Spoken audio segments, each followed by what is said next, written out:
नमस्कार, आप देख रहे हैं साधना न्यूज और मैं हूं अरुण सक्सेना। मंत्रिमंडल का गठन और सबकी नजर, आज इस विषय पर हम बात करेंगे। मुख्यमंत्री मोहन यादव के शपथ ग्रहण समारोह, आज सबकी नजरें मंत्रिमंडल के गठन पर टिकी हुई हैं।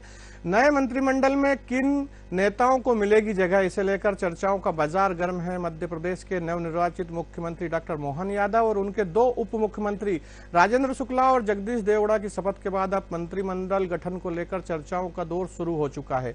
माना जा रहा है कि दिल्ली दरबार से हरी झंडी मिलने के बाद 16 दिसंबर तक नई कैबिनेट का गठन किया जाएगा। देखिए हमारी खास रिपोर्ट।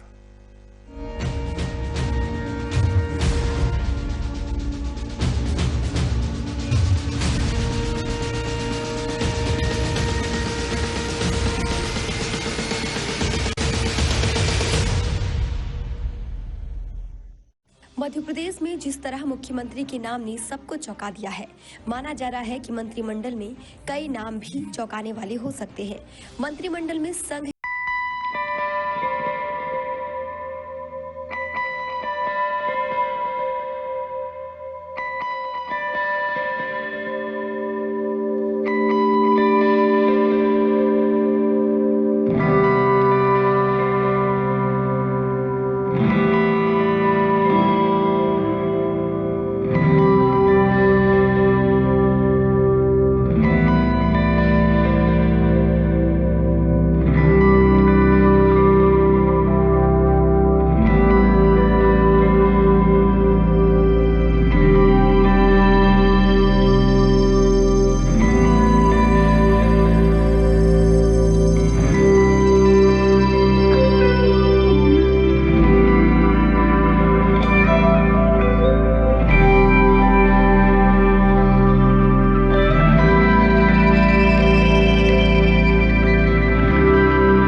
तरजीह दी जाएगी और पूरा प्रदेश जहां नजर गड़ाए बैठा है, कई चौंकाने वाले नाम सामने आ सकते हैं। ऐसे में इस विषय पर चर्चा के लिए हमारे साथ पैनल बैठी हुई है। हमारे साथ भारतीय जनता पार्टी के प्रदेश प्रवक्ता राकेश शर्मा जी बैठे हैं। बहुत बहुत स्वागत है राकेश जी आपका। हमारे साथ राजनीतिक विश्लेषक के रूप में विलक्षण सक्सेना जी हैं। बहुत बहुत स्वागत है विलक्षण जी आपका। और वरिष्ठ पत्रकार के रूप में डॉक्टर नवीन आनंद जोशी जी हमारे साथ है। बहुत बहुत स्वागत है जोशी साहब। राकेश जी, सबकी नजर है, सबकी निगाह है, क्या होने वाला है? चूंकि मुख्यमंत्री डॉक्टर मोहन यादव ने शपथ ले ली है, खुद नमो और उनकी पूरी टीम यहां पर शपथ दिलाने आई थी। ऐसे में कयास लगाए जा रहे हैं कि नए और चौंकाने वाले नाम होंगे। अरुण जी, आप हिंदुस्तान के बड़े पत्रकारों में शामिल हैं। आपने देखा कि जो लगातार लंबे समय से मीडिया में चर्चा चल रही थी और जिस बातों को लेकर मीडिया कयास लगा रही थी, उसके उलट जो निर्णय हुआ ऐसा मीडिया को लगता है। पर भारतीय जनता पार्टी में लंबे समय से माननीय डॉक्टर मोहन यादव जी काम कर रहे थे और उनका अनुभव को देखते हुए पार्टी ने उनको मौका दिया है। और मंत्रिमंडल का विस्तार ये माननीय मुख्यमंत्री जी का विशेष अधिकार है। वे किसको मंत्री बनाना चाहते हैं, वो कब मंत्रिमंडल का विस्तार करेंगे, ये माननीय मुख्यमंत्री जी का विशेष अधिकार है। पर भारतीय जनता पार्टी में सामूहिक निर्णय होते हैं। ये हमें गर्व का विषय है कि डॉक्टर मोहन यादव जी पार्टी नेतृत्व के साथ बैठकर इस पर विचार मंथन कर उसके बाद जो संबंधित नाम है वो आपके सामने आएंगे। मुझे लगता है कि भारतीय जनता पार्टी ने जिस तरह से 3 प्रदेशों में युवा नेतृत्व आगे लाया है, उसी तरह युवाओं को तरजीह मंत्रिमंडल में भी मिलेगी। साथ ही महिलाओं को भी विशेष स्थान प्राप्त होगा और अनुभव का लाभ माननीय मोहन यादव जी लेंगे। और मोहन यादव जी ने जब शपथ ली नहीं, उससे पहले आपने देखा वो माननीय शिवराज जी से मिलने गए, माननीय नरेंद्र सिंह तोमर जी से मिलने गए, उमा भारती जी से मिलने गए, नरोत्तम मिश्रा जी से मिलने गए, गोपाल भार्गव जी से मिलने गए। तो हमारा जितना वरिष्ठ नेतृत्व है उससे व्यक्तिगत रूप से वो मिलने के लिए गए और सबसे उनने आशीर्वाद लिया। और एक बात निकल के आई है कि सामूहिक नेतृत्व और सबके साथ मिलकर पार्टी निर्णय करेगी। आपने देखा पहली कैबिनेट में भी उसकी ध्वनि दिखाई दे रही है कि जो लंबे समय से जनता मांग कर रही थी उसको आगे लेके आए। ये अब आज की बात निकल के यही आ रही है ना कि डॉक्टर मोहन यादव जी ने अपनी पहली कैबिनेट में ही अपना विराट रूप दिखाया। तो मुझे लगता है कि भारतीय जनता पार्टी में जो लोग काम करते हैं उनके अनुभव को देखते हुए आप परिणाम देखेंगे और जल्दी ये परिणाम सामने आएंगे। बिल्कुल, निश्चित रूप से विनम्रता एक गुण होता है और कुछ इसी गुण के सहारे आगे बढ़े हैं डॉक्टर मोहन यादव। डॉक्टर नवीन आंजू, आपसे मैं रूबरू होना चाहता हूं। आप राजधानी के वरिष्ठ पत्रकार हैं, कई बार आपकी और हमारी चर्चा इस विषय पर हुई है। क्या लगता है, क्या स्वरूप होना चाहिए? युवा चेहरे जैसे राकेश जी ने भी बताया और हम और आप कई बार से बात भी कर रहे हैं, तो जो खग हैं, जो कई लंबे समय से मंत्रिमंडल का प्रतिनिधित्व कर रहे हैं, तो क्या तरजीह उनको दी जाएगी इस बार? जी, परिवर्तन सृष्टि का नियम है। बिल्कुल, और ये भी बिल्कुल तयशुदा बात है कि मंत्रिमंडल में युवा चेहरे, साफ सुथरी छवि के लोग और जो काम करने की जिनमें ललक है, काम करने के लिए जो जाने जाते हैं, उन चेहरों को स्थान मिलेगा। जैसा कि राकेश जी कह रहे हैं कि ये बात सही है कि सामूहिक निर्णय भारतीय जनता पार्टी की विशेषता है और दिल्ली में बैठा केंद्रीय नेतृत्व मध्य प्रदेश से बेहद करीब से वाकिफ है। जब मोहन जी का नाम प्रस्तावित होता है तो वो जब इतने राजधानी से इतनी दूर बैठे किसी व्यक्ति के बारे में उनके पास ऐसी जानकारी है कि मध्य प्रदेश ही नहीं देश में यादव समाज में एकमात्र वे ही ऐसे व्यक्ति नजर आए हैं जिनको भारतीय जनता पार्टी ने चुना, जो पढ़े लिखे हैं, पोस्ट ग्रेजुएट होने के साथ साथ, लॉ ग्रेजुएट होने के साथ साथ पीएचडी हैं और जिनके ऊपर जो यादव समाज की एक छवि होती है कि यादव समाज में उन्होंने उत्तर प्रदेश, राजस्थान कह लें, अपना बिहार के लिए, उन सब यादव वोटों को ध्रुवीकरण करते हुए मध्य प्रदेश से मुख्यमंत्री चुना है। तो इसी तरह मंत्रिमंडल में भी जब चयन होगा तो आप ये मान के चलिए कि नेतृत्वकर्ताओं ने इस बात का बहुत ख्याल रखा होगा। सूची लगभग तैयार हो चुकी है, लेकिन जैसा कि मीडिया को अभी पूरी तरह से जानकारी नहीं दी गई है, तो मेजर सूत्रों ने ये जो मैं जिन सूत्रों से संपर्क में उनका ये कहना है कि पुराने चेहरे नहीं होंगे, सारा मंत्रिमंडल नया होगा और खासकर उन लोगों को भी महत्व मिलेगा जिनको अभी तक मंत्रिमंडल से दूर किसी न किसी कारण से रखा गया हो, तो वो भी इस लाइन का पालन किया जाएगा कि मध्य प्रदेश में युवा और नया मंत्रिमंडल नजर आए, ताकि काम करने की जो ये स्पीड ली है, जो ये डबल इंजन की सरकार है, ये राजधानी की रफ्तार से आगे बढ़े। बिल्कुल। चलिए, राजनीतिक विश्लेषक के रूप में हमारे साथ विलक्षण सक्सेना जी हैं। विलक्षण जी, दोनों मित्रों को आपने सुना, कहीं ना कहीं एक ही बात यहाँ सामने प्रमुखता से आई है कि साफ सुथरी छवि, पढ़ाई लिखाई और पार्टी की गाइडलाइन पर काम करने वाला चेहरा मंत्रिमंडल में शामिल होगा। क्या लगता है, क्या देखते हैं आप? पूरा विश्लेषण करके बताएं। देखिए, अगर मैं पूरे घटनाक्रम को जो अभी तक हुए हैं मंत्रिमंडल के विस्तार से संबंध में, तो उसको मैं 2 शब्दों में अगर उसको कंसाइज करना चाहूं तो कर सकता हूं, और वो ये है कि आस तुमने भी लगाई, कयास हमने भी लगाए, लेकिन जीवन है साहब, राजनीति के आगे कुछ रास नहीं आई।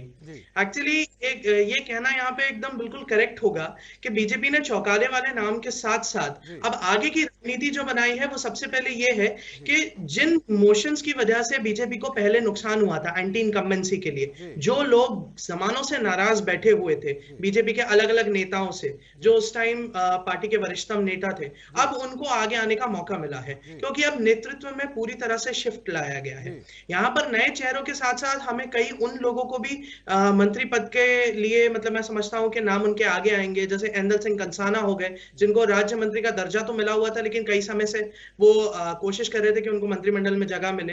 राजेंद्र शुक्ल भी जैसे ही डिप्टी सीएम वो बने, वो भी वन ऑफ दोज, उनका नाम लिया जाता है कि जमानों से उनको विंध्य से विधायकी तो मिली लेकिन प्रदेश राजनीति में राष्ट्रीय राजनीति की नजर में वो नहीं आए, अब वो डिप्टी सीएम हुए।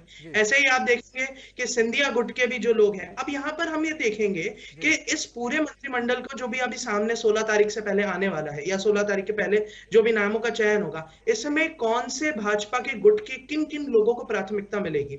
जैसे कि हम देख सकते हैं सिंधिया समर्थन के जितने भी लोग हैं जो ऑलरेडी पार्टी में आने के बाद उनको मंत्री पद की लालसा रही थी, वो मंत्री पद किंता उन लोगों के साथ आगे बढ़ता रहेगा। प्रभुराम चौधरी जी हो गए, एंदल सिंह कंसाना हो गए और कई अलग लोगों को कितनी मिलेगी। जहां तक रही शिवराज सिंह चौहान के मंत्रिमंडल के एग्जिस्टिंग लोगों की बात, जो कांग्रेस से शिफ्ट करके गए थे, तो हरदीप सिंह डांग जैसे लोगों को आगे मौका मिलता है नहीं मिलता है, इस बात पे बहुत विचार विमर्श रहेगा। हालांकि एक बात हमें यहाँ पे बहुत ध्यान से देखनी पड़ेगी, जो इम्पोर्टेंट मध्य प्रदेश सरकार के पोर्टफोलियोज है जिनको मैं बहुत ध्यान से देखना चाहूंगा, वो होम मिनिस्ट्री है और फाइनेंस मिनिस्ट्री है और हाउसिंग से रिलेटेड जो मिनिस्ट्रीज हैं। इन मिनिस्ट्रीज में मुझे समझता हूं कि केंद्र नेतृत्व का सीधा सीधा दखल रहेगा। सीधा सीधा दखल इसलिए रहेगा क्योंकि जरूरी पड़ता है भाजपा सरकार के मतलब जो कि अब नेतृत्व चेंज हुआ है, तो उन लोगों को यहाँ पर ऐसे पोर्टफोलियोज में बिठाया जाए जो डायरेक्ट केंद्र के इशारे पे चलने की कुव्वत रखे। और उनके लिए समीकरण ज्यादा इंपॉर्टेंट ये रहे कि मोहन यादव जी की तो वो बात सुने ही सुने, बट जरूरत आने पर एक वॉल्व या एक सेफ्टी चेंबर के लिए केंद्र नेतृत्व के लिए काम करें। बिल्कुल, निश्चित रूप से। राकेश शर्मा साहब, एक बड़ा सवाल फिर से यहाँ पे उभर के आता है कि डॉक्टर मोहन यादव साहब ने शपथ ले लिए, मुख्यमंत्री बन गए हैं, लेकिन कई प्रथम पंक्ति के वरिष्ठ नेता अभी भी इस दौड़ से बाहर रहे हैं। न केवल दौड़ से बाहर रहे हैं बल्कि वो खुद मुख्यमंत्री पद के दावेदार रहे। ऐसे में अब जो पोर्टफोलियो बनना है, जो मंत्रिमंडल बनना है, तो उनके जो समर्थक मंत्री हैं, क्या लगता है, प्रहलाद पटेल जी हैं, नरेंद्र सिंह तोमर जी हैं, कैलाश विजयवर्गीय जी हैं, खुद जो अभी निवृत्तमान मुख्यमंत्री हैं शिवराज सिंह जी चौहान हैं, तो और बड़े बड़े और भी दिग्गज हैं। तो ऐसे में क्या, राकेश सिंह जी हैं जो सांसद हैं जबलपुर से, पूर्व प्रदेश अध्यक्ष भी रहे हैं, तो क्या लगता है आपको कि इन सबके साथ समन्वय बैठाना और सभी जाति वर्ग के लोगों को यहाँ पर जो है सेट करना डॉक्टर मोहन यादव के लिए एक बड़ा कठिन कार्य होगा? देखिए, सबसे पहले अरुण जी, भारतीय जनता पार्टी में किस व्यक्ति को क्या काम मिलना है, कौन सी जगह पे वो काम करेगा, ये पूरा निर्णय हमारा केंद्रीय नेतृत्व करता है और पार्टी नेतृत्व करता है। पार्टी नेतृत्व जिसको जो दायित्व देता है उसका निर्वहन वो करता है। आपने कल माननीय शिवराज सिंह चौहान जी के भी बयान को सुना होगा कि मुझे लगातार पार्टी ने इतना दिया कि मुझे राष्ट्रीय महासचिव बनाया, पार्लियामेंट बोर्ड का मेंबर बनाया, प्रदेश अध्यक्ष बनाया, मध्य प्रदेश का 18 साल तक मुख्यमंत्री बनाया, तो ये पार्टी ने दिया। तो हमारे यहाँ कोई भी व्यक्ति हो, वो अपने आप को एक सामान्य कार्यकर्ता भारतीय जनता पार्टी का मानता है और भारतीय जनता पार्टी एक परिवार की तरह है, कांग्रेस की तरह यहाँ कोई गुट और कबीले नहीं है। तो पार्टी नेतृत्व जिसको जो दायित्व देगा, जिम्मेदारी देगा, उसका वो पालन करेगा। आप देखिए कि केंद्र में हमारे वरिष्ठ मंत्री थे माननीय नरेंद्र सिंह तोमर जी, प्रहलाद पटेल जी, फग्गन सिंह कुलस्ते जी, और पार्टी नेतृत्व ने जैसे ही तय किया कि आपको प्रदेश में जाकर विधानसभा का चुनाव लड़ना है, वे तुरंत आ गए। उसके बाद ये निर्णय हुआ कि आपको लोकसभा से इस्तीफा देना है, एक दिन भी नहीं लगा और तुरंत हमारे नेतृत्व के आदेश को मानते हुए सभी ने, जितने सांसद थे, उनने इस्तीफे दे दिए। तो मुझे नहीं लगता कि इस तरह से कोई टकराव या कुछ नहीं होगा। हमारे यहाँ हर व्यक्ति अपने दायित्व का निर्वहन करने के लिए हमेशा तैयार रहता है, जो जवाबदारी उसे मिलती है। डॉक्टर मोहन यादव जी आज हमारे मुख्यमंत्री हैं। वो मध्य प्रदेश में आपने देखा जो कल उनने निर्णय, एकदम चारों तरफ उनकी वाहवाही हो रही है, जनता उनके निर्णय से भारी प्रसन्न है। तो मुझे लगता है कि पार्टी में जो व्यक्ति जिस दायित्व पे बैठ जाता है, जो उसको दायित्व मिल जाता है, बाकी लोग उसके सहयोगी के रूप में काम करते हैं। और कोई कितना बड़े भी पूर्व में दायित्व में रहा हो, पर वो अपने आप को बड़ा व्यक्ति घोषित नहीं करता। पार्टी का एक सेवक अपने आप को मानता है, वो पार्टी के नेतृत्व का पालन करता है।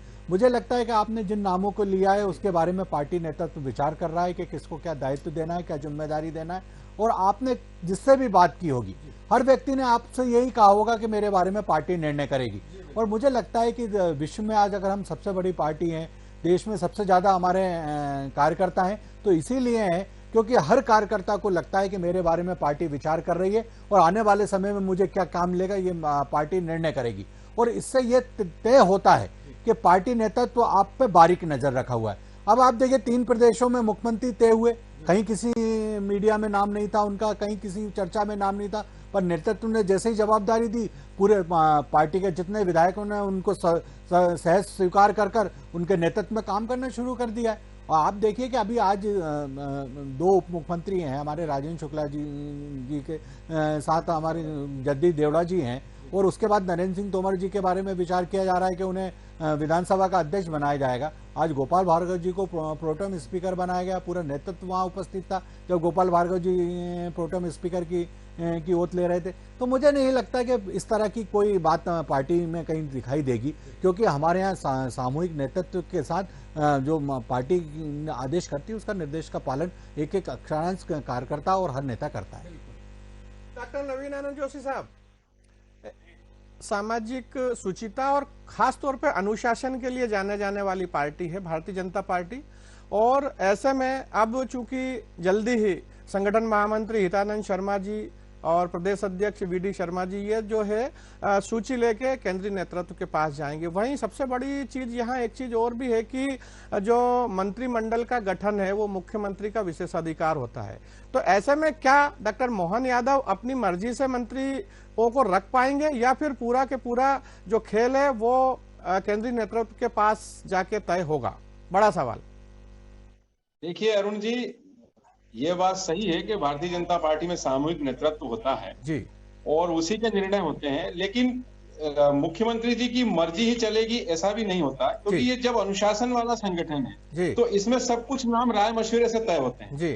अभी आप देखिए कि कुछ हिस्से छूट रहे हैं, जैसे महाकौशल है, विंध्य से ले लिया है, महाकौशल छूट रहा है, निमाड़ छूट रहा है, मालवा हो चुका है, बघेलखंड है, बुंदेलखंड है। हमको सारे पूरे राज्य को समाहित करना पड़ेगा मंत्रिमंडल में जी। तो मंत्रिमंडल में जब बात की जाएगी तो योग्यता, क्षेत्रीयता, जातिगत समीकरण सब कुछ देखे जाते हैं। बिल्कुल। और इस समय जो ब्रेन काम कर रहा है पार्टी में, वो ब्रेन का ये माइंड इस तरह से सेट है कि वो अगले 2024 से लेकर के अगले 2030 तक का, बल्कि मैं ये कहूं कि 2050 2050 तक का उनका एक मैप तैयार है।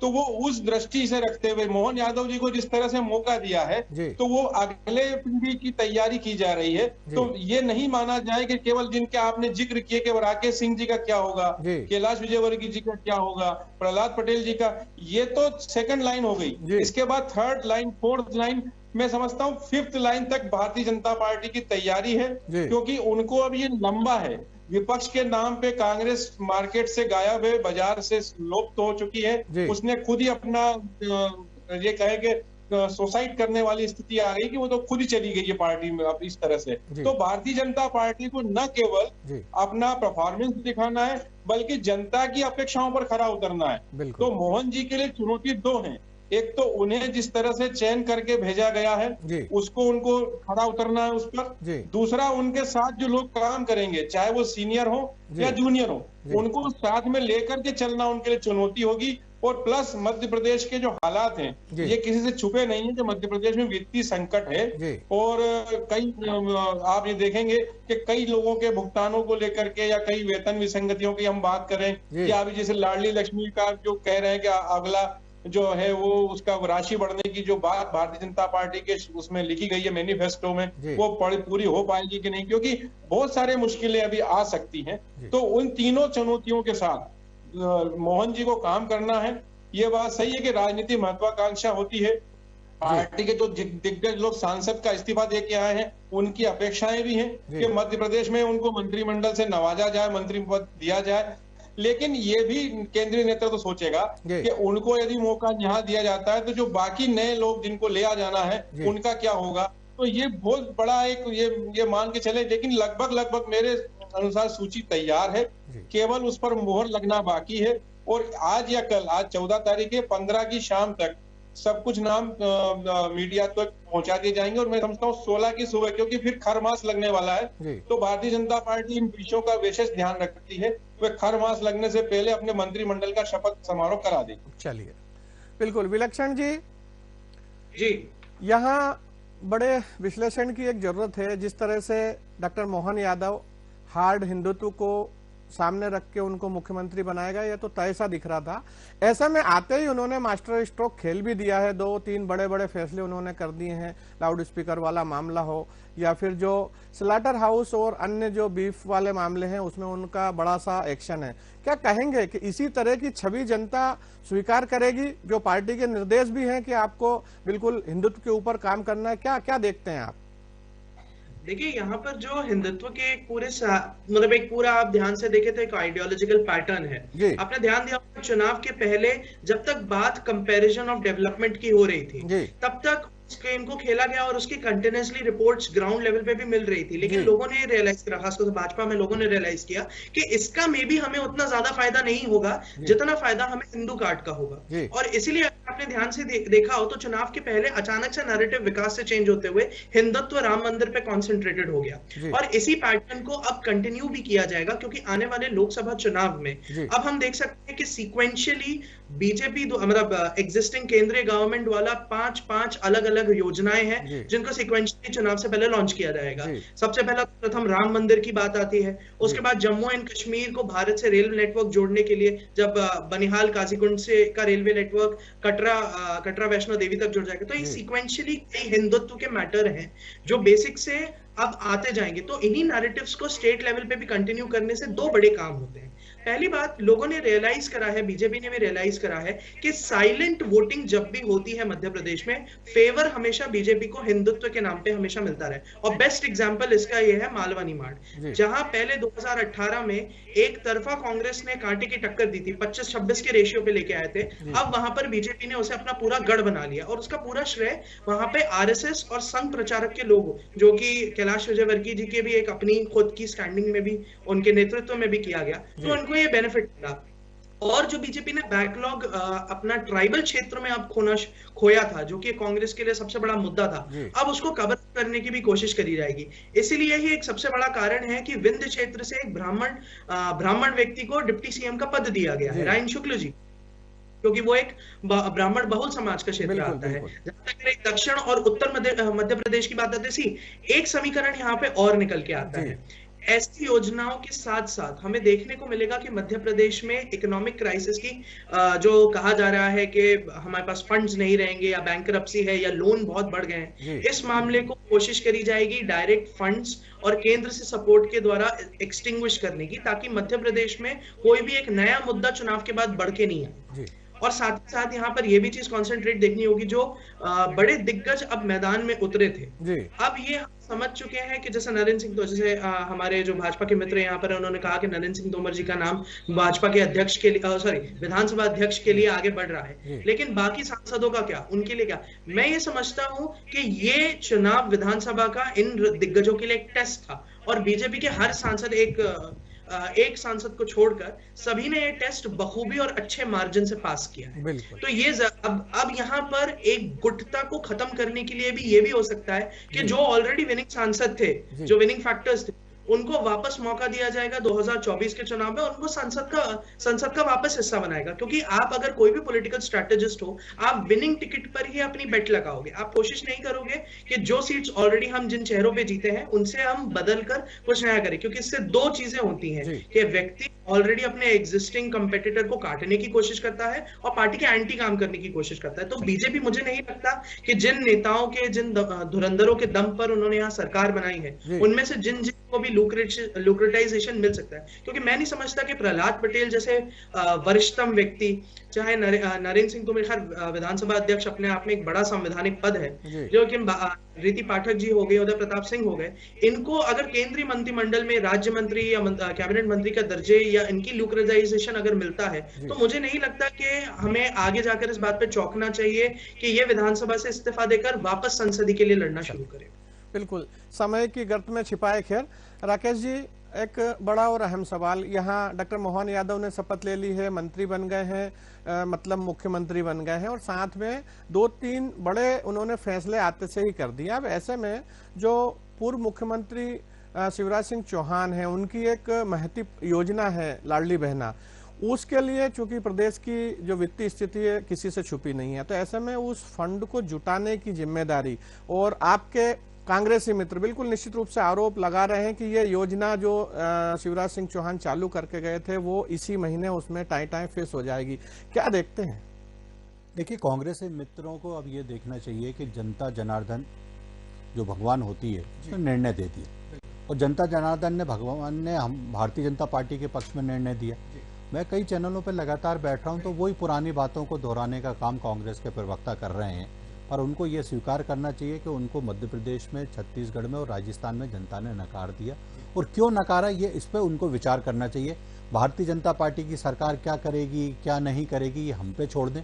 माननीय डॉक्टर मोहन यादव सक्षम है और वो लगातार आपको काम करके दिखा रहे हैं। आप देखिए कि हमने अपने संकल्प पत्र की बात की जाए आज माननीय डॉक्टर मोहन यादव जी हमारे जो मुख्यमंत्री, उनने समस्त कलेक्टर, समस्त पीएस, समस्त एसीएस और समस्त वरिष्ठ अधिकारियों की बैठक ली और उसमें स्पष्ट रूप से कहा कि भारतीय जनता पार्टी का जो संकल्प पत्र है उसको सब आप तैयारी कर लें विभागवार, और जो संकल्प पत्र में हमने वचन गारंटी जनता को दी है, माननीय देश के प्रधानमंत्री नरेंद्र मोदी जी ने जो गारंटी दी है उसका अक्षरांश पालन हमारी सरकार मध्य प्रदेश में करेगी और प्राथमिकता से करेगी। आप देखिए कि सबसे पहले हमने जो तेंदुआ पत्तों संग्रह के उनको 3000 बोरा प्रति मिलते थे, अब उसको 4000 रुपये कर दिए। ये सबसे पहला हमारा गारंटी थी, उसको आज हमने पूरा कर दिया। मुझे लगता है कि सने सने आपको पूरी गारंटी दिखाई देगी और जो हमारी सरकार काम कर रही थी उससे और ज़्यादा बेहतर काम कैसे करेंगे, ये डॉक्टर मोहन यादव जी की परिकल्पना है जिसको वो पूरा कर रहे हैं। मैं एक और बात कहना चाहता हूँ कि आप वित्तीय स्थिति की बात करेंगे तो देखिए 2018 से पहले कांग्रेस ने कई वादे करके मध्य प्रदेश में आए थे और उसके बाद उनने खजाना खाली होने के रोने शुरू कर दिए थे। अब जिस दिन हमारी सरकार शिवराज सिंह चौहान की सरकार मध्य प्रदेश में बनी थी, उसके तुरंत बाद हमने मेधावी छात्रों को लैपटॉप दिया था 25,000 का, उसके बाद बच्चियों को स्कूटी दी थी, कन्या विवाह के जो पैसे थे वो बढ़ा के उनके खाते में गए, लाडली बहना के पैसे लगातार उनके खाते में गए, किसान सम्मान निधि पूरे देश में जहां जो मिल रही थी उसके से बढ़ाकर मध्य प्रदेश में हमने किसान सम्मान निधि दी। तो मुझे लगता है कि भारतीय जनता पार्टी की सरकार जनता के लिए चुनी जाती है, जनता के विकास के लिए चुनी जाती है और जनता के सपनों को पूरा करने के लिए चुनी जाती है। इसीलिए आप देखिए कि 3 प्रदेश में इतना बम्पर समर्थन भारतीय जनता पार्टी को मिला है और कहीं न कहीं कांग्रेस को मुंह की खानी पड़ी है। तो ये जो कांग्रेस के लोग अभी इस तरह के मीन मेक निकालने का प्रयास कर रहे हैं, निश्चित रूप से भारतीय जनता पार्टी की सरकार ने जो वचन दिए हैं, जो गारंटी दी है, वो एक एक पूरी होगा निश्चित रूप से। लेकिन राकेश जी, एक बड़ा सवाल, ठीक है वित्त भी हो जाएगा, लेकिन क्या ये योजनाएं सुचारू रहेंगी जो पूर्ववर्ती सरकार ने चालू की थी? ये एक गारंटी चूंकि मोदी दे चुके हैं, लेकिन क्या लगता है कि ये सब सुचारू रह पाएंगी?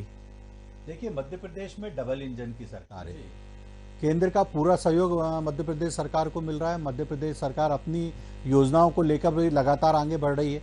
अगर हम जनता को जो चाहिए वो नहीं दे पा रहे होते तो हम चुनाव नहीं जीतते। आज आप देखिए कि पूरे जहां जहां कांग्रेस की सरकार थी, वो चाहे प्रधानमंत्री आवास हो उस पर पिछड़ रहे थे, उसके बाद नल जल योजना में पिछड़ रहे थे, उज्ज्वला योजना में पिछड़ रहे थे। तो वो तो सिर्फ वादे कर रहे थे और हमने उसको मूर्त रूप देने का काम मध्य प्रदेश में किया। इन सब चीजों में आप देखिए कि लगातार मध्य प्रदेश नंबर 1 पे आया है। प्रधानमंत्री ने जो जो योजना लॉन्च की उसमें मध्य प्रदेश ने काम करके दिखाया और मध्य प्रदेश आगे बढ़ा है। इसी तरह से पार्टी का जो वर्तमान नेतृत्व है, माननीय डॉक्टर मोहन यादव जी के नेतृत्व में, प्रधानमंत्री के हर सपने को पूरा करने का काम करेगा। उन्हें जो गारंटी दी उसको पूरा करेगा। चलिए डॉक्टर जोशी साहब, यहाँ इसी प्रश्न को लेकर मैं आपके पास भी आना चाहता हूं, क्योंकि आप राजधानी के वरिष्ठ पत्रकार हैं, आपका खुद का एक एनालिसिस है, एक विश्लेषण है। जो योजना है लाडली बहना, इसके भविष्य के बारे में क्या कयास लगाए जा सकते हैं? राजनीतिक विश्लेषण अलग हो गया, लेकिन आपसे मैं जानना चाहता हूं। देखिए अरुण जी, ये बात सही है कि हर मुख्यमंत्री की एक अपनी विशिष्ट योजना होती है, कार्यशैली होती है जी। आप याद करिए, उमा भारती का कार्यकाल जब शुरू हुआ था तो उन्होंने पंचायत की योजना शुरू की थी। बिल्कुल, पंचायत की योजना उन्होंने शुरू की। फिर बाबूलाल गौर आए जी, उनकी योजना, फिर उन्होंने गोधन पर भी उन्होंने भी काम किया, उनकी भी योजना चली जी। फिर उसके बाद शिवराज जी आए, फिर वो लाडली बहना के पहले कन्यादान योजना लेकर के आए थे। अब ये बात सही है कि हर मुख्यमंत्री का काम करने का एक तरीका होता है, एक विजन होता है। तो हम कांग्रेस के शासन की काल की बात इसलिए नहीं कर सकते कि उनके कार्यकाल में जो भी चीजें हुई वो बहुत लंबी चल नहीं पाई। वो कोई जो भी परिस्थितियां रही हैं, तो वो 18 से 20 के बीच वो समाप्त हो गया। अब 20 से फिर बीजेपी की सरकार चल रही है। और मोहन जी के बारे में भी अपन ये मान के चलें कि वो विजनरी लीडर हैं, तो उनका भी एक अपना विशिष्ट अनुभव है, काम करने का तरीका है। तो मैं समझता हूं कि लाडली बहना योजना को बंद करने का जतन तो वो नहीं करेंगे। रहा सवाल वित्तीय स्थिति का, तो ये बात सही है कि वित्तीय स्थिति संकट में तो रहती है, और जो भी सरकार एक पूरा टर्म पूरा करती है उसके बाद उसके पास संकट आता है, और इसके लेकर के ही वित्त विशेषज्ञों के साथ राय मशविरा होता है। मैनिफेस्टो की जहां तक बात है पूरा करने की, वो भी करेंगे। लेकिन ये कहना कि लाडली बहना योजना समाप्त बंद हो जाएगी, ये तो मैं उचित नहीं मानता, ये बंद नहीं होगी। ये तो कांग्रेस का एक मतलब एक स्यापा पढ़ते हैं, जो मतलब किसी बात के बाद दुख व्यक्त करने की स्थिति है। ये योजना इसलिए बंद नहीं होगी कि चूंकि ये मध्य प्रदेश सरकार की योजना है, किसी और इसको बंद करने का कोई अभी चूंकि लोकसभा चुनाव भी निकट है, तो ऐसी कोई रिस्क, कोई ऐसा कारण भाजपा सरकार नहीं उठाएगी। पर हाँ, ये जरूर है कि कोई एक नई स्कीम भी लॉन्च की जाएगी जो इससे और अच्छी मतलब स्तर पे होगी, या इसका अच्छा कुछ इम्पैक्ट जाएगा जनता में, पब्लिक में। तो मैं समझता हूं कि हर मुख्यमंत्री का जो अपना एक क्राइटेरिया होता है, जो उसका एक सोचने का तरीका होता है, जो उसका काम करने का, वो शिवराज जी की योजनाएं भी रहेंगी, बल्कि और मोहन जी की भी 2-3 योजनाएं इसमें आएंगी, जल्द ही हमें देखने को मिलेंगी।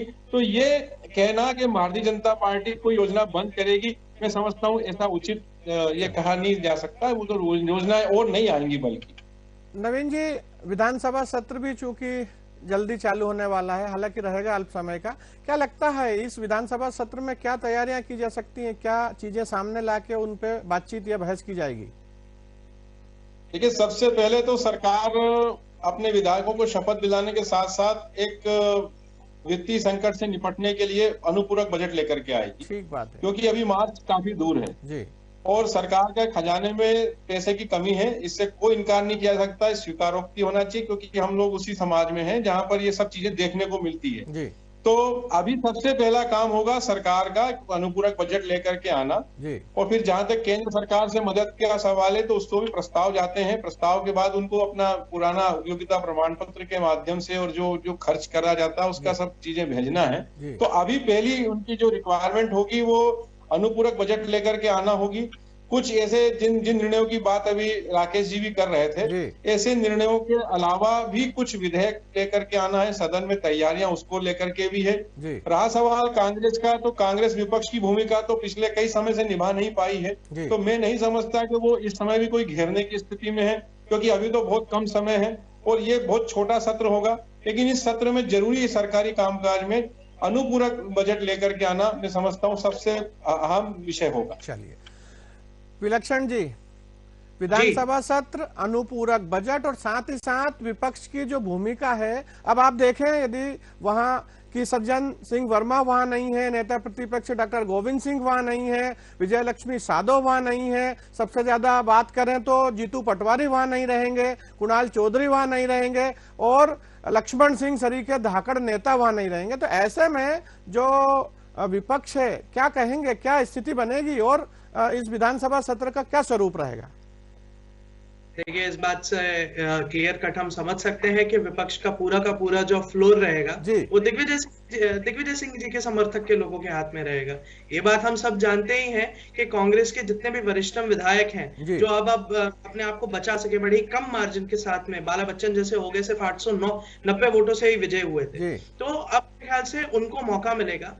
और कई समय से हम देखते हुए जो आ रहे हैं कि कांग्रेस भूमिका निभाने में कम रही है, तो अब मेरे ख्याल से फ्लोर उन लोगों के लिए मिला जाएगा जिन लोगों ने कोशिश करी है अलग अलग विधानसभा सत्रों में क्वेश्चंस और उनके साथ, जैसे मैं जहां तक याद कर सकता हूं, कांकेडिया जी थे जो विधायक रहे हैं, उन्होंने कुंवर विजय शाह को अपने वन मंत्री रहते हुए फेंसिंग, कान्हा नेशनल पार्क में विस्थापन, बर्तन वितरण, इससे पहले के मतलब मुझे सत्र याद आ रहा है उसमें जबरदस्त घेरा था और उसका आखिरी सेशनों में काफी बड़ा उछाल भी बना था, अपने अपने लोकल क्षेत्रों में वो मुद्दे भी रहे थे। तो मेरे ख्याल विधानसभा के ये जो इस क्षेत्र जो ये सत्र रहेगा अनुपूरक बजट के साथ साथ यहाँ पे अब मेरे ख्याल से जो स्ट्रैटेजी रहेगी कांग्रेस की वो लोकल मुद्दों को केंद्रित करते हुए एक एक विधायक अपनी भूमिका निभाने की अब कोशिश करेगा, क्योंकि कांग्रेस के लिए अब ये भी जरूरी हो गया है कि जो फर्स्ट टाइम एमएलए अब हार गए, जिनको अब अपनी सीट नहीं मिली, अब कांग्रेस के लिए बहुत जरूरी हो गया कि इंडिविजुअल कैंडिडेट्स भी परफॉर्मेंस बेस्ड हो जाए। और जहां तक हम डिस्कशन करते हैं कि किस तरह से योजनाएं आगे बढ़ेंगी, पब्लिक फंड मैनेजमेंट सिस्टम जो होता है, पीएमएफएस जो हमारा एक होता है, तो केंद्र में अपना अपना कंट्रीब्यूशन देती है, राज्य सरकार देती है, कई बार हम लोगों ने ये चीज देखा और ये कई स्ट्रैटेजी भी गवर्नमेंट्स अपनाती हैं कि जो फ्लैगशिप स्कीम्स रहती हैं ताकि वो बंद ना हो जाए, वो उनको प्रॉपर फंडिंग्स मिलती रहे, चैनलाइज होती रहे, तो उनको केंद्र की योजनाओं के साथ क्लब कर दिया जाता है। इसका सबसे बेस्ट एग्जांपल है कि लाडली बहनों को जो सिलेंडर मिलेगा उसका पूरा का पूरा फंडिंग का मैनेजमेंट क्लबिंग हो गई थी उज्ज्वला योजना के साथ, जो कि प्रधानमंत्री उज्ज्वला योजना के आती है। जैसे ही लाडली बहना आवास योजना होगी तो वो पीएम आवास योजना का एक एक्सटेंडेड आर्म है। तो हम यहाँ पे देख सकते हैं कि जो फ्लैगशिप यहाँ पे स्कीम्स चलाई गई थी लाडली बहनाओं के लिए हो गया, चाहे सीखो कमाओ योजना हो गई युवाओं के लिए, तो यहाँ पर इनको कोशिश किया जाएगा कि मेन फ्लैगशिप जो यूनियन गवर्नमेंट की, केंद्र सरकार की जो योजनाएं हैं उसको एक्सटेंडेड आर्म लग के इनको 2024 तक फ्लोट कर दिया जाए। और यहाँ पर विधानसभा के एक नए सत्र में एक नई बात और देखने के लिए मिल सकती है। अब बीजेपी ये बहुत कोशिश करेगी कि जो सेक्टर्स, जो पॉपुलेशन सेक्टर्स हमारे खिलाफ एंटी में वर्क करते गए थे, उनके संबंधी के लिए अब एक नए लॉज और विधानसभा के फ्लोर पे उनको सेटिस्फाई किया जाए। तो मैं समझता हूं कि ये भी हमारे लिए कोई चौंकाने वाली बात नहीं होगी कि केंद्र राज्य सरकार में नौकरियों की भर्ती के लिए एक नया कानून आए ताकि युवाओं को पूरा एक नया सेटिस्फैक्शन मिले। चलिए, नए कानून ला सकते हैं, अनुपूरक बजट ला सकती है और साथ ही साथ जो विभिन्न मुद्दे हैं, जो नई सरकार है उसके कुछ नए नियमों को उनका परिपालन कराने की कोशिश की जाएगी। राकेश जी, एक अहम सवाल जो गलियारों में व्याप्त चर्चाएं भी हैं कि जो डॉक्टर मोहन यादव हैं जिस संवर्ग से आते हैं, तो उनको बनाकर उनकी ताजपोशी कर कर जो लोकसभा चुनाव है आगामी 2024 में उसकी एक घेराबंदी की है। जैसे हमारे डॉक्टर नवीन आनंद जोशी साहब ने भी बताया था कि चाहे उत्तर प्रदेश की बात कर लें, बिहार की बात कर लें या राजस्थान के कुछ क्षेत्रों की, यादव बाहुल्य जहां क्षेत्र है उन लगभग 1 करोड़ वोटर्स को साधने की कोशिश भारतीय जनता पार्टी ने की है।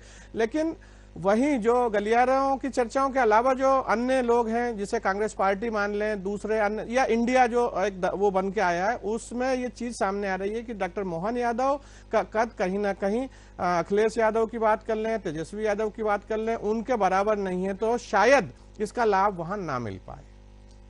देखिए, मुझे लगता है कि आज देश में मोदी मैजिक चल रहा है।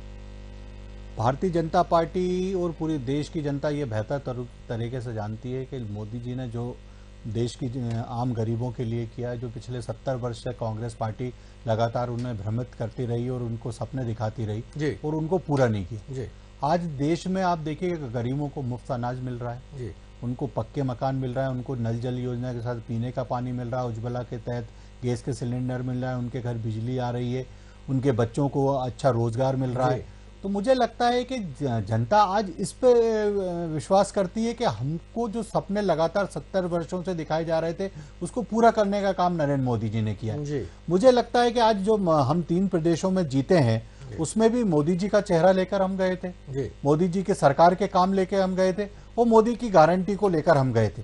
जनता ने उस पर मोहर लगाई है। 2024 का जो चुनाव होगा, आप देखिए कि 400 पार भारतीय जनता पार्टी करेगी। आप विपक्ष के नेतृत्व को देखिए, आप देखिए कि अभी जब मध्य प्रदेश में चुनाव की बात हुई थी, अखिलेश यादव और माननीय कमलनाथ, दिग्विजय सिंह अन्य कांग्रेस के नेतृत्व के साथ उनकी बैठक हुई थी, उसमें वो 5 सीटें मांग रहे थे, कांग्रेस पार्टी ने उन्हें 5 सीटें नहीं दी।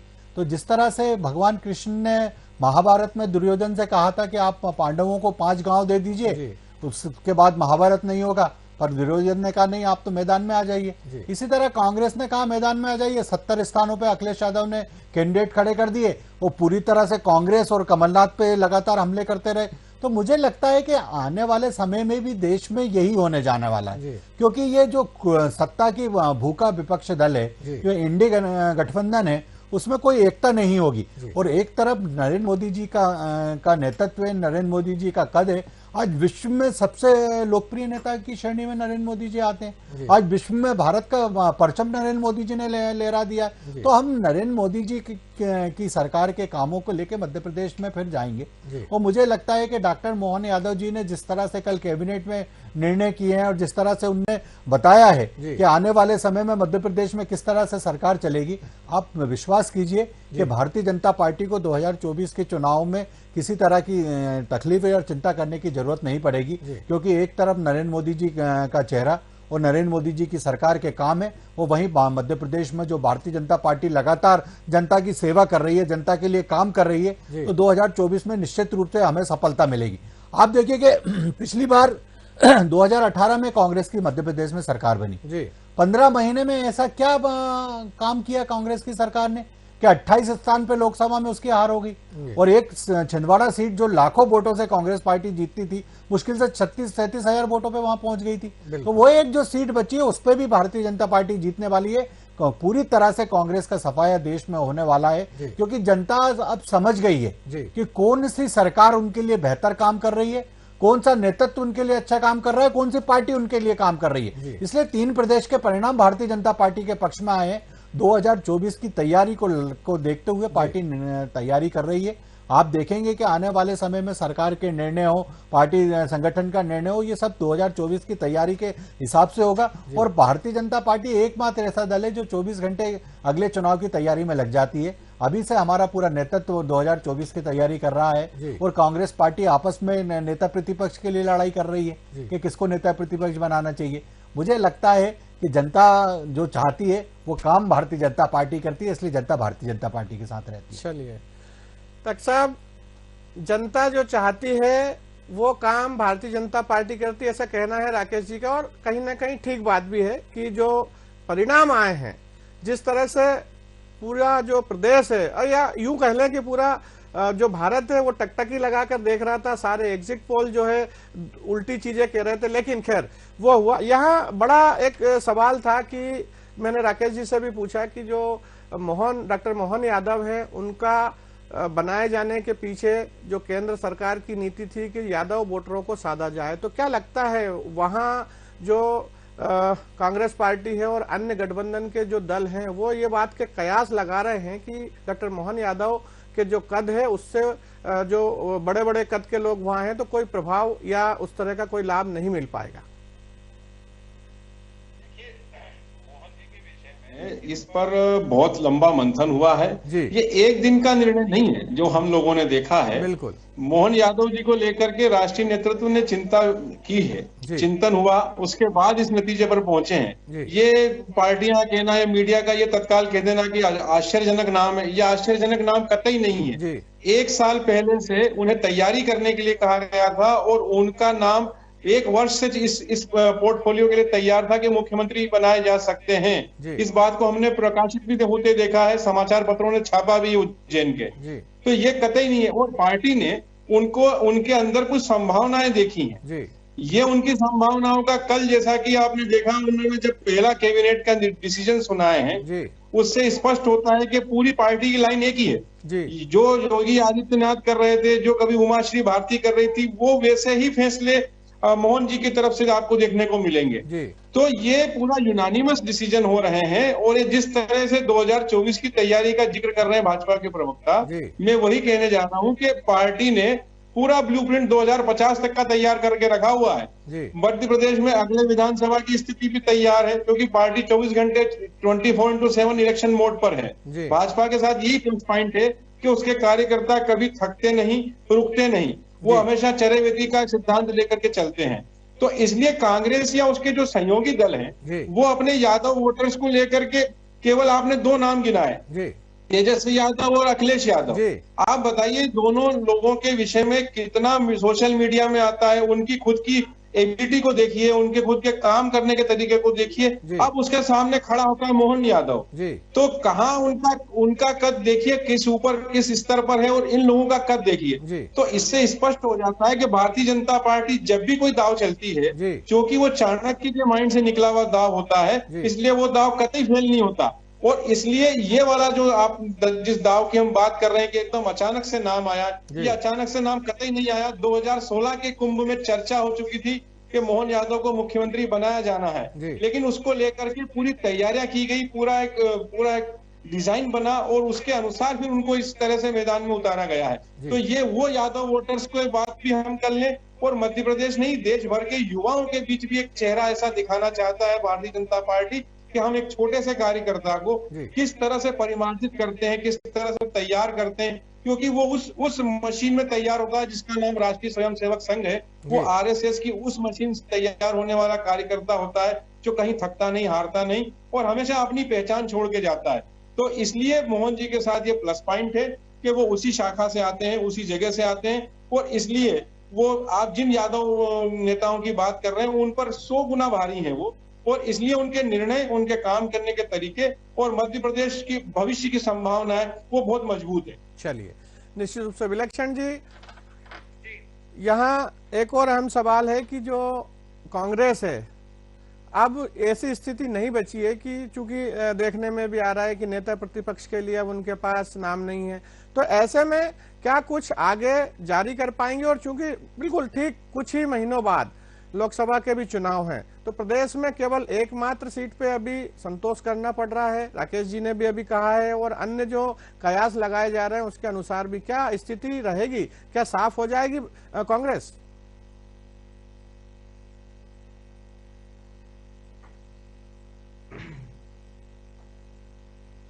विलक्षण जी सुन पा रहे हैं? चलिए राकेश जी। अरे चार्जर है ना यार, इसका चार्जर है क्या? फोन बैटरी चली गई मेरी। राकेश जी। अरुण जी, मुझे लगता है जी कि आज देश में ये देखा जा रहा है जी कि एक तरफ भारतीय जनता पार्टी का नेतृत्व माननीय नरेंद्र मोदी जी कर रहे हैं सरकार का जी, और दूसरी तरफ विपक्ष में आपस में एक दूसरे के लिए कुश्ती चल रही है जी। अभी एक मल्लिकार्जुन खड़गे जी के निवास पर एक बैठक हुई थी जी, उसमें आप देखिए कि ममता बनर्जी खुद नहीं पहुंची जी, उसके बाद बिहार के मुख्यमंत्री नीतीश कुमार जी नहीं पहुंचे जी। जो 26 दल थे उसमें से मात्र 17 दल पहुंचे और उसमें भी लगातार उनमें से भी नेतृत्व को, कांग्रेस के नेतृत्व को चुनौती दी जा रही है। एक तरफ ममता बनर्जी के लोग कह रहे हैं कि अब ममता बनर्जी को नेता बना देना चाहिए। बिहार में नीतीश कुमार की मांग उठ रही है कि इंडी गठबंधन का नेता नीतीश कुमार को बना देना चाहिए।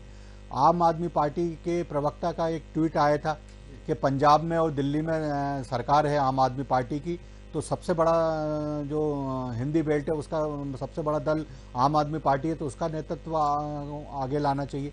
मुझे लगता है कि आपने जिस बात को कहा कि भारतीय जनता पार्टी कभी भी जाति धर्म के आधार पर राजनीति नहीं करती।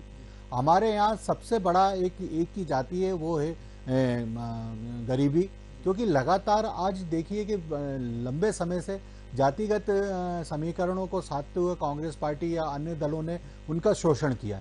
आप देखिए कि एक परिवार जिसको का राज सपा में है कि अखिलेश पहले मुलायम सिंह यादव रहे, फिर उसके बाद उनका बेटा अखिलेश यादव आ गया, फिर उनकी पत्नी डिम्पल यादव आ गई, फिर चाचा एक और यादव आ गए, फिर उनके भतीजे आ गए, उनके भाई आ गए। इस तरह से पूरे 50 लोग प्रमुख पदों पर समाजवादी पार्टी में और लोकसभा का चुनाव लड़ते हैं।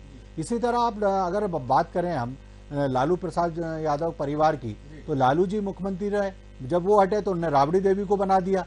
आज राबड़ी देवी नहीं है तो तेजस्वी यादव उप मुख्यमंत्री हैं, तेज प्रताप यादव वरिष्ठ मंत्री हैं। तो ये जनता इस बात को भी देख रही है और वो समाज जिसका वो प्रतिनिधित्व करते हैं कि एक परिवार के अलावा कोई और नहीं है क्या।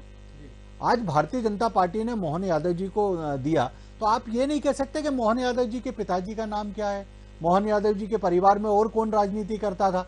एक सामान्य से कार्यकर्ता के रूप में जनता की, मध्य प्रदेश की जनता की सेवा की, पार्टी ने जो आदेश दिया उसका पालन करते हुए मोहन यादव जी सर्वोच्च पद पर पहुंचे। तो यहाँ एक जनता को ये विश्वास हुआ है कि भारतीय जनता पार्टी एक आम और सामान्य कार्यकर्ताओं को सर्वोच्च पदों पर बिठाती है। आज देश के प्रधानमंत्री नरेंद्र मोदी जी के बारे में आप बात कीजिए, कोई परिवार का बैकग्राउंड नहीं है। तो एक तरफ परिवारवादी दल है, एक तरफ भ्रष्टाचार की चरम सीमा है। आज आप देखिए कांग्रेस का नेतृत्व वो जमानत पे चल रहा है, आज आरजेडी का नेतृत्व जमानत पे चल रहा है। आम आदमी पार्टी के जो सुप्रीम नेता हैं, जो आम आदमी पार्टी के पिलर हैं, आज उसमें से 3 लोग जेल में हैं और किसी दिन भी केजरीवाल जी की बारी आ सकती है। इसी तरह से जो ये भ्रष्टाचार और परिवारवाद को खत्म करने का अभियान माननीय नरेंद्र मोदी जी ने जो देश में चलाया है, उसको जनता ने स्वीकार किया है। आज आप देखिए कि भारतीय जनता पार्टी में जिसको नेतृत्व दिया गया है, उसके दूर दूर तक आपको परिवार के लोग राजनीति में दिखाई नहीं देंगे। हमारे यहाँ जिनको विधायक का टिकट दिया है, तो ये सब चीजें भी अब जनता इस पर विचार करने लगी है कि कौन से दल को आगे बढ़ाना है, वो क्या काम कर रहा है और वो किस तरह से राजनीति की नई राह बना रहा है। वो भारतीय जनता पार्टी तो इतनी महान पार्टी है कि वो आम एक छोटे से कार्यकर्ता को सर्वोच्च पद पर ले जाती है, और ये आपको 3 प्रदेशों में उदाहरण दिखाई दिया है। बिल्कुल, निश्चित रूप से एक आम कार्यकर्ता से लेके और सर्वोच्च पद देना, ये भारतीय जनता पार्टी के बूते की बात है। विलक्षण जी, आपकी तरफ पुनः वही सवाल लेके कि जो स्थितियां निर्मित हो रही हैं, ऐसे में क्या कांग्रेस आगामी चुनावों में अपने आप को स्थापित कर पाएगी या पूरे प्रदेश से सुपड़ा साफ हो जाएगा? देखिए, जहां तक लोकसभा चुनावों की बात होती है, जो रिजल्ट विधानसभा के आए हैं जी, निश्चित ही लोकसभा पे उसका बहुत जबरदस्त असर पड़ेगा, जबरदस्त असर। और एक नोशन है एक्चुअली यहाँ पर सबसे बड़ा एनालिसिस जो करने की जरूरत है वो ये आती है कि नॉर्मल पब्लिक ओपिनियन क्या है। सी, अगर आप ध्यान से देखें तो 2018 में कांग्रेस के आने के बावजूद भी लोकसभा में उससे फायदा नहीं हुआ था, क्योंकि लोग इस सेंटिमेंट से डिटैच नहीं हो सकते कि चलो राज्य में भले ही कांग्रेस आ जाए, केंद्र में मोदी के अलावा कोई और नहीं आना चाहिए। इस सेंटिमेंट को आप कभी तोड़ ही नहीं सकते, और ये सेंटिमेंट का एक बहुत ही गहन चक्रव्यूह है, क्योंकि आप जानते हैं कि आपके सामने एक ऐसी कोर कॉम्पिटेंट बीजेपी, एक ऐसी कोर कॉम्पिटेंट पार्टी है जिन्होंने अपने आइडियोलॉजी को, अपने लीडर्स को ईगो फैक्टर बना रखा है। आदमी सब कर सकता है, लेकिन आदमी कभी भी बीजेपी के अगेंस्ट क्रिटिसिज्म ना सुनना चाहेगा, ना उस क्रिटिसिज्म को कभी आगे बढ़ने देगा। और अगर कोई नोशन बीजेपी के अगेंस्ट बनता भी है तो वो लोगों की ग्राउंड लेवल बेसिक सिटी से आता है। कांग्रेस ने हमेशा एक सबसे बड़ी गलती जो इन चुनावों में भी करी और ये करी कि लोग वो एक कृत्रिम लहर नहीं बना पाए। लोग एक जेन्युइन जो एक डिसइंटरेस्ट और बीजेपी के अगेंस्ट होता है उसके कंधे पे रख के उन्होंने सरकार की कोशिश करी, लेकिन जब साइलेंट वोटिंग का मौका आया तो उसका नुकसान खाया। जहां तक रही बात लोकसभा की बात, लोकसभा में अब ये देखना बहुत जरूरी होगा कि कांग्रेस किन किन अपने वरिष्ठतम नेताओं को, क्योंकि अब कांग्रेस का भी बेड़ा पार लोकल लेवल पे लोकल लीडर्स नहीं निकाल सकते। अब ये बहुत जरूरी हो गया है कि कांग्रेस के वरिष्ठतम लीडर्स जो मध्य प्रदेश से, हम पूरे इंडिया का चर्चा ना करते हुए सिर्फ मध्य प्रदेश पे अपना ध्यान फोकस रखें, तो मध्य प्रदेश में भी मध्य प्रदेश के वरिष्ठतम कांग्रेस लीडर्स को अब चुनावी मैदान में उतरना पड़ेगा, क्योंकि अगर अब यहाँ पर उनके लिए करो मरो की स्थिति है, क्योंकि अब अगर यहाँ पर उनके लिए जीत के कोई बेसिक नहीं हुए तो ये चीज समझ लीजिए कि इंडिया गठबंधन में जो उनका कद गिरा है वो और गिर जाए। जो एक कद के लिए उन्होंने यूनिटी बनाने की कोशिश करी थी, कर्नाटक के बाद अप्रत्याशित रूप से कांग्रेस को फिर से इंडिया गठबंधन की सबसे बड़ी पार्टी माना गया था। अब तीनों राज्यों से सुखड़ा साफ होने की वजह से फिर कद गिर गया है। तो कांग्रेस की अस्तित्व की भी लड़ाई है लोकसभा, और उसके बाद संगठन में फेरबदल और संगठन में किन किन लोगों को अब आगे बढ़ाना है उसकी भी लड़ाई है। तो ये देखने की बहुत जरूरी होगी कि मध्य प्रदेश में से कौन से नए नाम अब कोशिश की जाएगी कि वो सांसदी के चुनाव के लिए लड़े, और हो सकता है यहाँ पर जो हारे हुए विधायक हों उनको भी कहीं ना कहीं एडजस्ट करने की कोशिश की जाए ताकि वर्चस्व बना रहे एमपी में। चलिए, निश्चित रूप से मंत्रिमंडल गठन और सबकी निगाहें, अब कल तक सबकी निगाहें इस पे लगी हुई हैं, चूंकि विषय बड़ा बृहद है, समय हमेशा कम होता है। हमारे तीनों मित्रों ने, भारतीय जनता पार्टी से राकेश शर्मा जी, विलक्षण सक्सेना जी और डॉक्टर नवीन आनंद जोशी साहब ने अपने अपने पक्ष रखे, और निष्कर्ष के रूप में यही सब निकल के सामने आ रहा है कि निश्चित रूप से सामाजिक सुचिता के लिए जाने जाने वाली पार्टी 1 या 2 दिन में अपनी पूरी की पूरी टीम को सामने कर देगी। फिर किसी दिन किसी नए विषय पर बैठेंगे, तब तक के लिए नमस्कार।